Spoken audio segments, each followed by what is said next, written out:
বাইরে হালকা ক্রিস্পি, ভিতরে নরম তুলতুলে, আর এক কামড়েই মিষ্টির সুখ।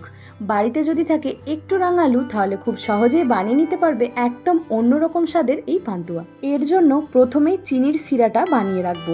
1 কাপ চিনি, 1 কাপ জল আর সাথে একটা এলাচ ভেঙে নিয়ে এটার সাথে অ্যাড করে কিছুক্ষণ ফুটিয়ে নেব। সিরাটা খুব গাঢ় হবে না, সামান্য একটু ঘন হয়ে আসলেই নামিয়ে নেব।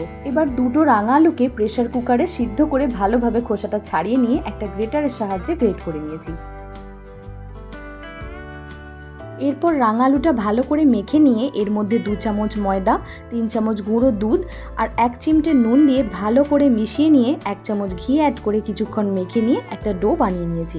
ডোটা কিন্তু এখানে খুব শক্ত করা যাবে না, তাহলেই পান্তুয়াগুলো শক্ত হয়ে যাবে, ভিতরটা কিন্তু একদম নরম হবে না। এবার যাতে লেগে না যায় সেজন্য হাতের তালুতে একটু ঘি মেখে নিয়ে ডোটা থেকে ছোট ছোট বলের আকার তৈরি করে নিয়েছি। প্রত্যেকটা বানিয়ে নেবার পর এবার পালা এগুলো ডিপ ফ্রাই করার। এর জন্য কড়াইয়ে পরিমাণ মতো সাদা তেল ভালোভাবে গরম করে নিয়ে একে একে বানিয়ে রাখা পান্তুয়াগুলো ছেড়ে দেব।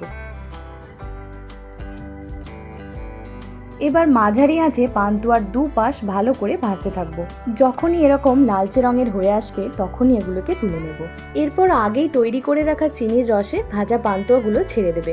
খেয়াল রাখবে চিনির শিরাটা যদি ঠান্ডা হয়ে যায় তাহলে পান্তুয়াগুলো দেওয়ার আগে একটু ভালো করে গরম করে নেবে।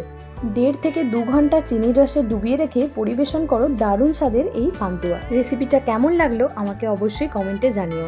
আবার দেখা হবে অন্য কোনো রেসিপি নিয়ে। আজকের জন্য এটুকুই, টাটা।